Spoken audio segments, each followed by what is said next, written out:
नवां अध्याय। निशुंभ वध। राजा ने कहा, हे ऋषि, आपने रक्त बीज के वध से संबंध रखने वाला वृतांत मुझे सुनाया। अब मैं रक्त बीज के मरने के पश्चात क्रोध में भरे हुए शुंभ और निशुंभ ने जो कर्म किया वो सुनना चाहता हूँ।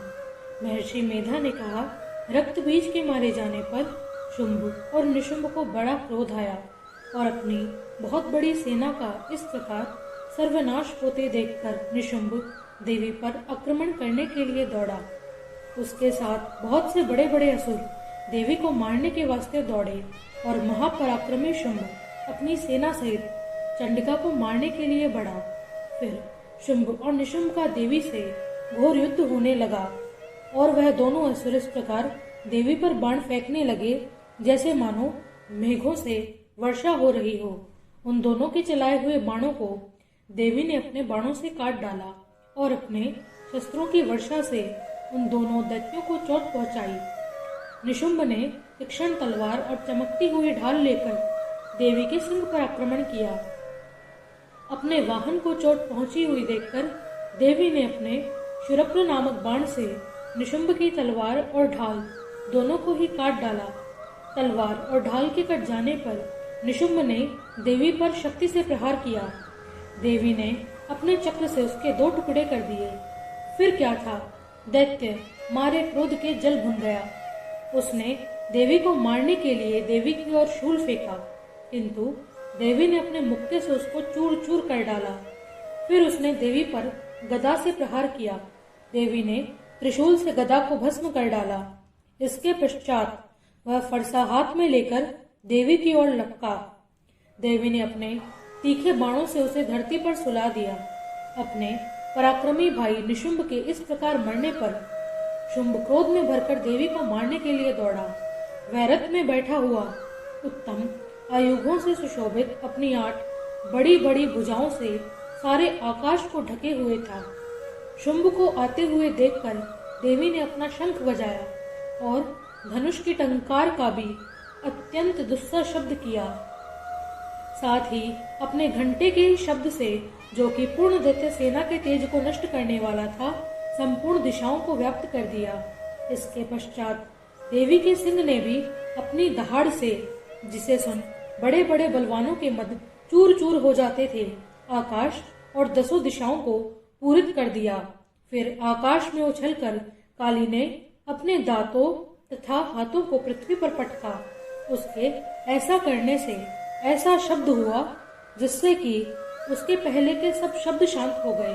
इसके पश्चात शिवदूती ने असुरों के लिए भय उत्पन्न करने वाला विकट अट्टहास किया, जिसे सुनकर सब दैत्य थर्रा उठे और शुंभ को बड़ा क्रोध हुआ।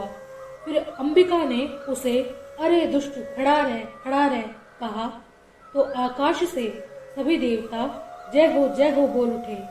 शुंभ ने वहां आकर ज्वालाओं से युक्त एक अत्यंत भयंकर शक्ति छोड़ी, जिसे आते देखकर देवी ने अपनी महोलिका नामक शक्ति से काट डाला।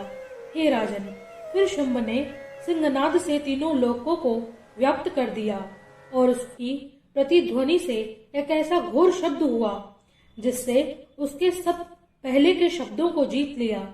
शुंभ के छोड़े हुए बाणों को देवी ने, देवी के छोड़े हुए बाणों को शुंभ ने अपने बाणों द्वारा काटकर सैकड़ों हजारों टुकड़ों में परिवर्तित कर दिया। इसके पश्चात जब चंडिका ने क्रोध में भरकर शुंभ को त्रिशूल से मारा तो वह मूर्छित होकर पृथ्वी पर गिर पड़ा। जब उसकी मूर्छा दूर हुई तो वह धनुष हाथ में लेकर अपने बाणों से देवी काली तथा सिंह को घायल कर दिया। फिर उस राक्षस ने 10,000 भुजाएं धारण करके चक्रादि आयुधों से देवी को आच्छादित कर दिया।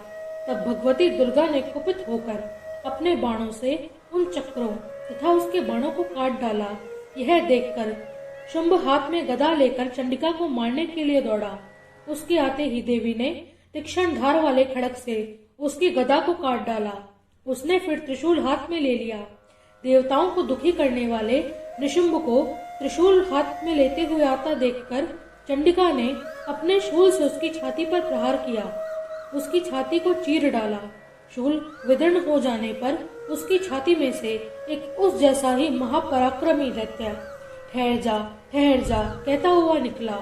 उसको देखकर देवी ने बड़े जोर से ठहाका लगाया। अभी वह निकलने ही न पाया था कि देवी ने उसका सिर अपनी तलवार से काट डाला।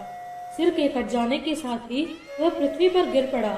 तदनंतर सिंह दहाड़ दहाड़ कर असुरों का भक्षण करने लगा और काली शिवदूती भी राक्षसों का रक्त पीने लगी। कौमारी की शक्ति से कितने ही महादैत्य नष्ट हो गए। ब्रह्माणी के कमंडल के जल से कितने ही असुर समाप्त हो गए। कई दैत्य माहेश्वरी के त्रिशूल से विदीर्ण होकर पृथ्वी पर गिर पड़े। कई वाराही के प्रहार से छिन्न भिन्न होकर धराशाही हो गए। वैष्णवी ने भी अपने चक्र से बड़े बड़े महापराक्रमियों का कचूमर निकालकर उन्हें यमलोक भेज दिया और इंद्री से कितने ही महाबली राक्षस टुकड़े टुकड़े हो गए। कई दैत्य मारे गए, कई भाग गए, कितने काली और शिवदूती और सिंह ने भक्षण कर लिए।